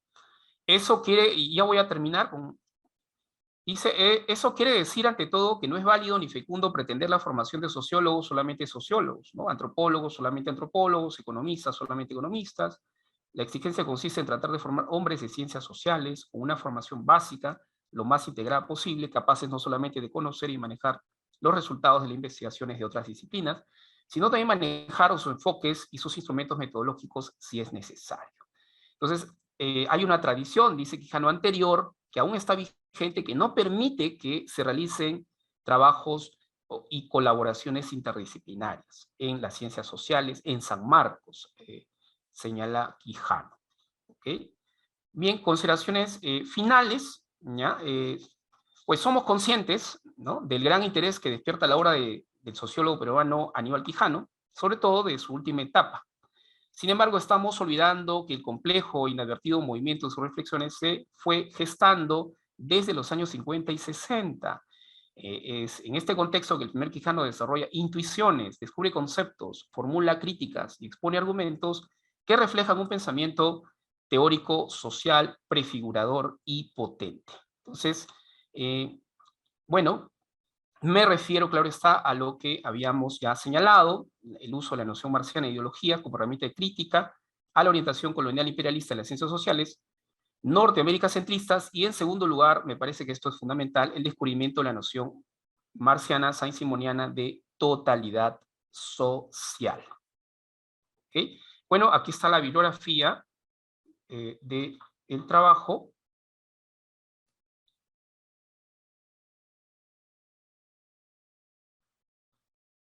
Me parece que con ello doy por culminada mi intervención, al menos hasta este momento. Muy bien, muchas gracias, segundo. Hay algunas preguntas que se han redactado en el chat y voy a pasar a leer para que puedas ir Ya, voy a atendiendo estas apuntarlas un inquietudes. ratito. A ver. Están en el chat, ¿no? Bueno, por aquí, a ver.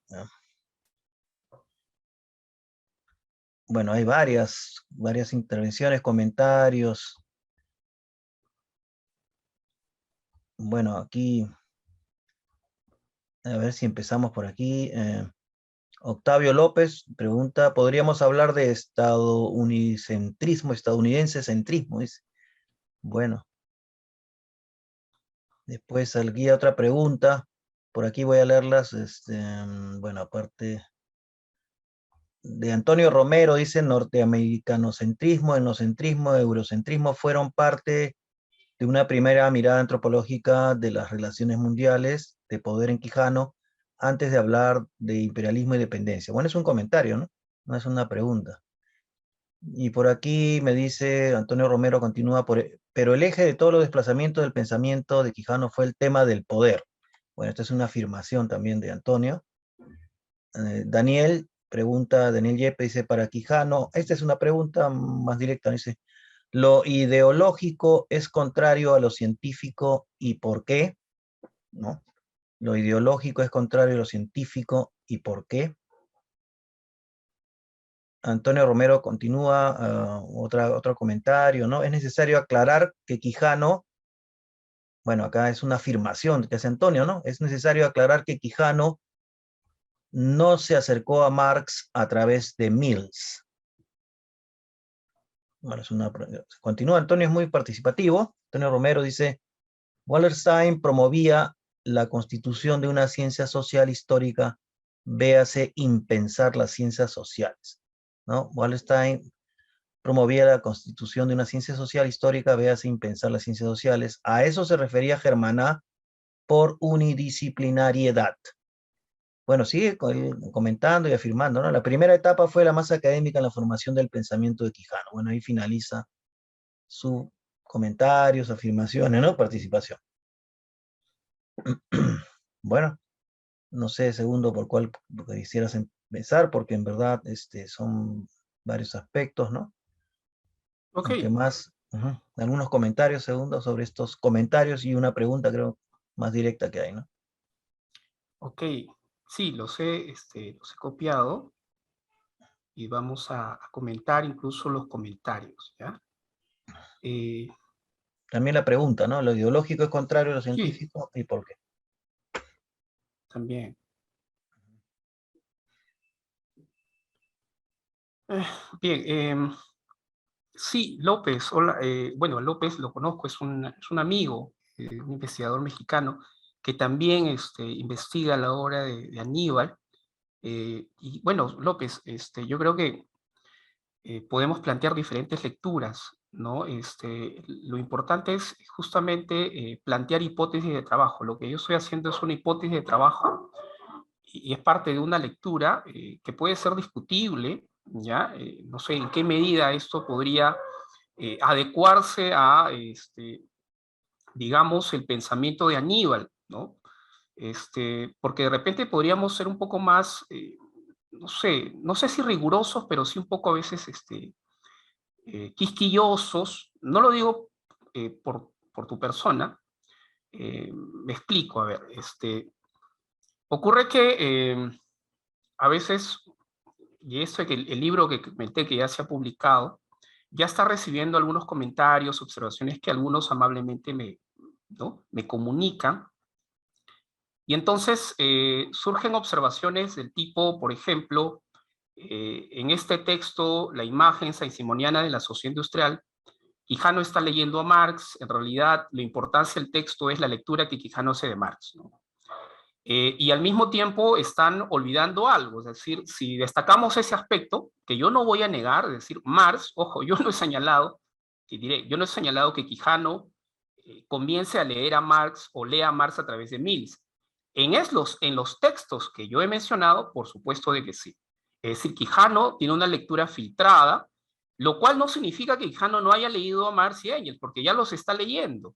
Es decir, en paralelo, Quijano está leyendo a estos autores, a Marx, a Engels, ¿ya? En la biografía de Manuel Valladares, por ejemplo, señala que Quijano comenzó a adquirir esos textos ya a partir de los años 50. Va a comenzar a adquirir esos textos, es decir, va a comprar textos para su pequeña biblioteca y ya comienza a leer a estos autores.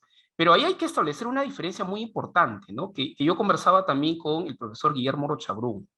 Él, a propósito de lo que tú me comentas, él me señalaba que en realidad ese texto sobre la imagen saint-simoniana de la sociedad industrial es importante por las lecturas que Quijano tiene de Marx y no tanto por el descubrimiento del concepto de la noción de totalidad social. Bueno, yo creo que son ambas cosas, ¿no? Son ambas cosas, eh, pero habría que tener cuidado, ¿no? Porque cuando uno lee, por ejemplo, el texto de Quijano, el texto sobre el Cholo, ¿ya? Del 64, y sobre todo la introducción que hace Quijano, que la hace después, en el 79, Quijano dice que él no está aún en condiciones de emplear las categorías marxistas. Él no está en condiciones de emplear la teoría de la lucha de clases. Entonces, ahí hay que diferenciar dos cosas. Una cosa es que Quijano haya leído a Marx, por supuesto que lo leyó a Federico Engels, a Lenin y a otros autores, pero otra cosa es muy distinta, que Quijano esté en la capacidad de emplear las categorías para llevar a cabo un análisis de la realidad. Eso es muy distinto. Quijano reconoce que todavía no está en esa capacidad, todavía no ha llegado a ese nivel de apropiación y de análisis crítico de la realidad. Entonces, una cosa es leer autores, uno puede leer un montón de autores, pero el asunto está si uno ya se apropia de la categoría y comienza a hacer un análisis, una interpretación de la realidad. En el texto sobre el Cholo, pues Quijano no cita a Marx, no cita a Engels, o sea, no encontramos referencias sobre el marxismo y sobre la teoría de la lucha de clases. Y es un texto del 64. Entonces, ¿por qué? Porque el mismo Quijano lo señala. Una cosa es leer a un autor, conocer algo de la bibliografía, etcétera, pero otra cosa es estar en la capacidad de emplear estas categorías para el análisis. Todavía Quijano no ha llegado a ese nivel, me parece, de emplear estas categorías. Y es algo que también nos ocurre a muchos de nosotros, ¿no? O sea, podemos leer un montón de autores, pero ¿en qué momento empleamos esos conceptos para hacer una interpretación de la realidad? Eso ocurre después, o sea, hay un largo camino para llegar a una etapa de madurez intelectual y obviamente va acompañado de un bagaje de lecturas. Ahora, entonces, yo sí estoy de acuerdo contigo, Octavio, o sea, la idea, creo yo, es plantear lecturas, hipótesis audaces, discutirlas, trabajarlas, y creo que eso puede contribuir a que la obra de Quijano pueda ser, creo yo, reconstruida, sí, pero al mismo tiempo pueda servir como una plataforma, ¿ya?, para todos nosotros, como intelectuales, como críticos, como pensadores o como científicos sociales o filósofos, para pensar nuestra realidad social. Yo creo que esa es un poco no sé, mi tarea, ¿ya? Yo asumo esa tarea y estaría de acuerdo contigo. Ahora, me pregunta si el eje de la obra de Quijano es el poder. La respuesta es sí. Eh, la preocupación por el poder en Quijano está desde su juventud, es decir, desde que estuvo en Yanama, en Yungay, fue militante aprista, desde muy joven, de la juventud aprista. Su padre fue aprista, el entorno familiar eran apristas. Ahora, pero habría que entender ahí lo siguiente, ¿no? ¿Qué pasó con Quijano? Quijano renuncia al APRA, ¿ya? Para más o menos el año 50, entre el 48 y 50, renuncia al APRA, pero él renuncia de manera discreta. Es decir, no hay una carta en la que Quijano haga su renuncia. Y obviamente, ¿por qué no hay una carta? Porque la familia es aprista. ¿Cómo vas a renunciar al APRA? Entonces, esto generó ciertos conflictos en él. Entonces, él renuncia, pero de manera discreta. No es lo mismo, por ejemplo, que renunciaron muchos apristas en ese momento, en esa época. Ciro Alegría renunció, Magda Portal, renunciaron muchos intelectuales, Manuel Escorza también renunció. Manuel Escorza renunció en el 53, Quijano en el 50. Manuel Escorza y Quijano se conocían, eran amigos en la Universidad de San Marcos. Escorza era aprista, al igual que Quijano, los dos estaban dentro de la juventud aprista y eran, digamos, militantes y activistas en San Marcos. Y a los dos los arrestan y van presos al sexto. Bueno, Escorza se va a México después, ¿ya? Se va a México y Quijano se queda pues en Lima. Entonces sí hay, o sea, la preocupación por el poder está presente, pero una cosa es el activismo político de la juventud y otra cosa es la tematización sobre el poder.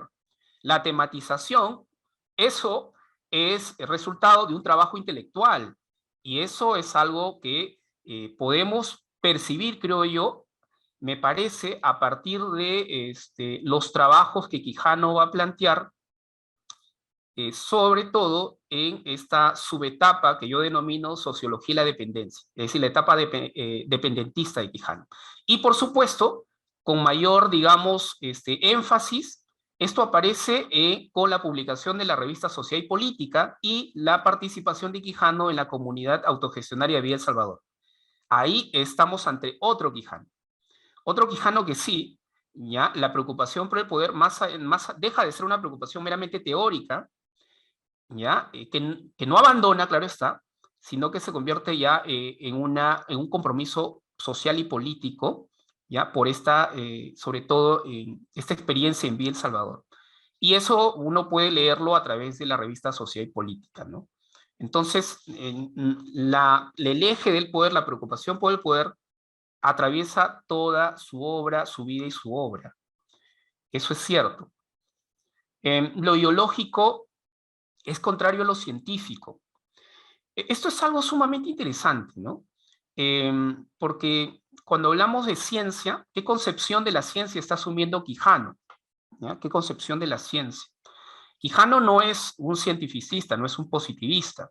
Quijano es un crítico del marxopositivismo, critica el marxopositivismo, ¿ya? Es decir, marxistas que asumen la concepción científica del mundo, etcétera, y la proclaman como verdadera, en tanto sea científica, en tanto el discurso sea científico.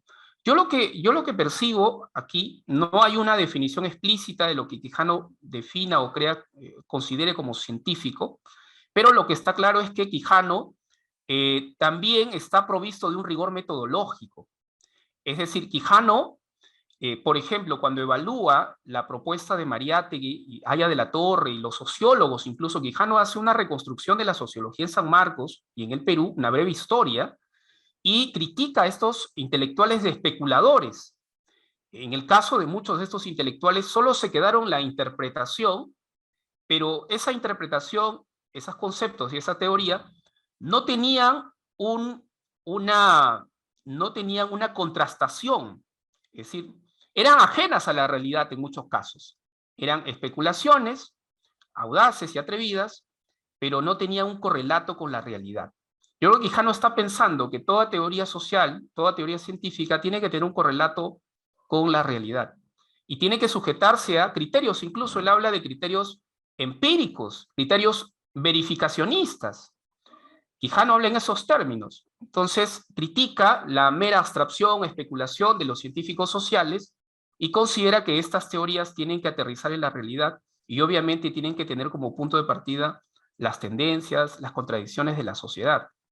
Lo ideológico, por el contrario, es más bien la deformación de la realidad. Es decir, son esos constructos teóricos que deforman la realidad, que alteran, que desfiguran la realidad. Es decir, disfrazan la realidad porque sirven a intereses de determinadas clases. Es decir, está empleando la noción de ideología, ¿ya? Básicamente a partir de los textos de Marx, ¿no? Podría ser, por ejemplo, la Sagrada Familia, la ideología alemana, algunos otros textos que Marx, que Quijano ya está leyendo, obviamente no tiene una lectura tan sistemática como la que va a tener después, pero yo creo que está concibiendo de esa manera la ideología. Ahora uno se podría preguntar, ¿pero la ciencia no termina siendo una ideología? Quijano no hace distinciones entre ciencia burguesa y ciencia proletaria. Quijano no cabe ese tipo de etiquetas para Quijano. No hace esos tipos de distinciones. En Quijano yo lo que percibo es bastante rigor en el uso del lenguaje, en el uso de los conceptos. Es decir, evita muchas veces etiquetas, ¿ya? Y simplificaciones. O en el todo caso prefiere no emplear esos conceptos o esas frases o esas etiquetas para evitar de repente tergiversaciones. Porque es bien sabido que a Quijano lo acusan de trotskista, por ejemplo.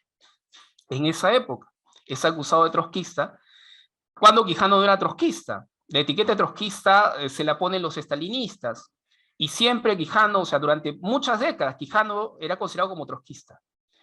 Pero Quijano lo aclara que no lo es, no es trotskista, todo es una confusión y obviamente es un ataque para desprestigiarlo por parte de los estalinistas que tenían como enemigo a los trotskistas. Entonces, el problema era que Quijano tenía amigos trotskistas, se reunía con trotskistas, porque tienes amigos trotskistas, porque lees a Trotsky, automáticamente te conviertes en trotskista en esa época. Obviamente que tiene que ver con el movimiento político, los partidos que se encontraban en esa época, que se disputaban el poder en ese momento, que eran el APRA por un lado, el trotskismo y el estalinismo.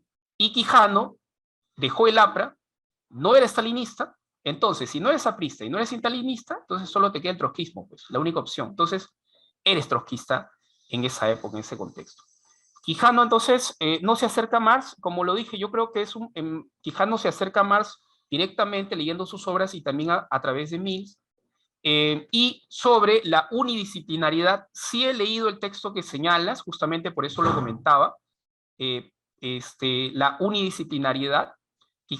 Wallerstein se refiere efectivamente a lo que tú has señalado, la ciencia social guión históricas, así las denomina, son las ciencias sociales guión históricas, ¿no?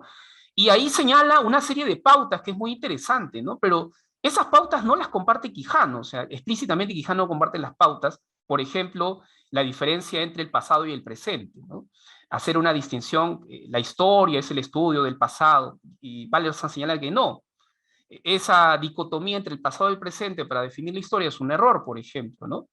Entonces, ahora, esas pautas no las encontramos en Quijano, las encontramos en Wallerstein. Ahora, el que obviamente los dos se conocieron, se leyeron, dialogaron, etc. Pero lo otro es creer que Quijano plantea la unidisciplinariedad. Me parece que al menos bajo esas pautas no aparece en la obra de Quijano. Muchas gracias, Carlos. No sé si hay alguna otra pregunta, intervención, o de repente pueden intervenir, comentar o dialogar, sería genial. Bueno, solamente Antonio Romero ha hecho un último comentario final, creo, ya, porque la hora también nos gana, ¿no? Él menciona aquí, escribe, pero la tematización del poder en la primera etapa fue académica, a través de categorías como la totalidad social, ¿no? Así afirma Antonio. No sé si Eh, tienes algo que decir. Ujú. Sí, pero podría, claro, como he señalado, ¿no? En su primera etapa, primero habría que ver al Quijano el activismo político, o sea, el texto sobre la noción de totalidad social es un texto académico, o sea, es un texto que él elaboró para la universidad, él era profesor. Antes de ese periodo, él era un joven aprista, ¿ya? Y la preocupación era el poder, o sea, ¿por qué militas en el APRO o en un partido político de izquierda en el Perú? Obviamente hay una preocupación por el poder. Pero por eso le digo, hay que ver dos planos. Una cosa es el activismo, otra cosa es el rol del intelectual o del académico universitario, ¿no? Yo creo que en Quijano se conjugan ambas cosas, se complementan ambas cosas, ¿ya? En su actividad intelectual y política en los diferentes periodos, ¿no? Eso es lo que yo percibo. Eh, y eso es lo que vamos a ver en su obra, ¿no? La tematización aparece, me parece, después, en algunos trabajos lo tematiza, pero no me parece que esté claro el asunto del poder todavía. ¿Ya? Y todavía no está formulado como lo formula en los 90, ¿no? Por eso yo creo que cuando uno, digamos, discutimos sobre Quijano, creo que las lecturas siempre parten del 90, ¿no? Se está pensando Quijano a partir de la colonialidad del poder. Y cuando retrocedemos, como que nos perdemos y, o en todo caso, eh, no aceptamos de que el Quijano haya transitado, pensado, vivido de ese modo, ¿no? Entonces nos parece extraño, ¿no? Es por eso que esta etapa, este periodo, este primer Quijano es desconocido en realidad. Y ahora, teniendo en cuenta todas digamos, sus facetas, creo que podemos tener una imagen más clara de la vida y obra de Aníbal Quijano a lo largo de toda su vida, ¿no? Y toda su trayectoria. Es sorprendente, ¿eh? Que yo estoy muy sorprendido por los textos, los diálogos, los debates. Por ejemplo, un debate que no comentamos, que es importante, es la mesa redonda sobre todas las sangres, en la que participa Quijano. En realidad no estaba invitado, pero igual lo llamaron, ¿no? Bravo Bressani, estaba Sebastián Salazar Bondi, estaba Alberto Escobar, lo invitan a la mesa a comentar la novela de Arguedas. Entonces, ahí hay otra faceta, que es la vocación literaria. Quijano conocía muy bien de literatura, estaba empapado de literatura, y la crítica que hace Quijano no solo es sociológica, sino es literaria, es formal. Entonces, a diferencia de los demás científicos sociales y economistas que hacen una crítica sociológica, incluyendo los literatos, Quijano aborda desde el punto de vista formal y desde el punto de vista sociológico. Y es porque hay ya una publicación previa.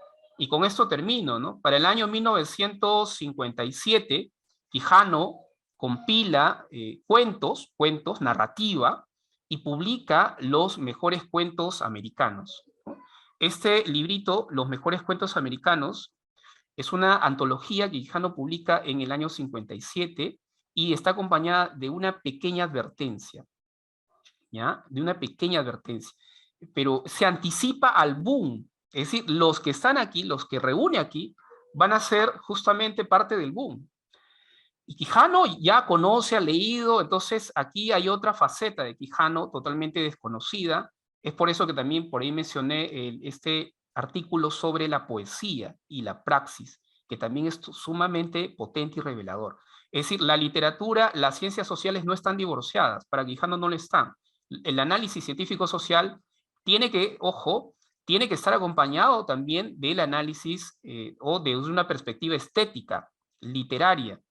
Incluso Quijano piensa que antes de plantear la idea de una necesidad, la idea de una revolución social, esto es concebido en el plano estético en primer lugar, no en el plano político. En realidad el plano político es posterior. Pareciera que esto forma parte, el proyecto utópico en realidad, el proyecto civilizatorio, es pensado primero en términos literarios que en términos políticos. Esto es algo sumamente importante, por eso es que la faceta literaria es temprana y lo acompaña toda su vida, hasta los años 90 y 2000. Él sigue escribiendo sobre literatura y obviamente eso tiene que ver con la amistad que tuvo también con José María Arguedas y con otras personalidades de la época. Muy bien, Carlos, ha sido un gusto participar de este evento. Gracias a todos aquellos que también han participado. Agradezco su participación, el tiempo y la dedicación a, ¿no? a este espacio y a esta conferencia. Espero verlos pronto, amigos. Cuídense mucho. Nos vemos a otra ocasión. Muchas gracias a ti, Segundo, y a todos los participantes. También seguir invitándolos a visitar la página web de la universidad, donde se anuncian varias conferencias. Y bueno, los que no lo han visitado, visiten la página. Hay muchas cosas interesantes. Gracias a todos los participantes, a ti, Segundo. Y bueno, esperamos vernos en otra ocasión. Hasta luego. Cuídense, Hasta nos luego a vemos. todos.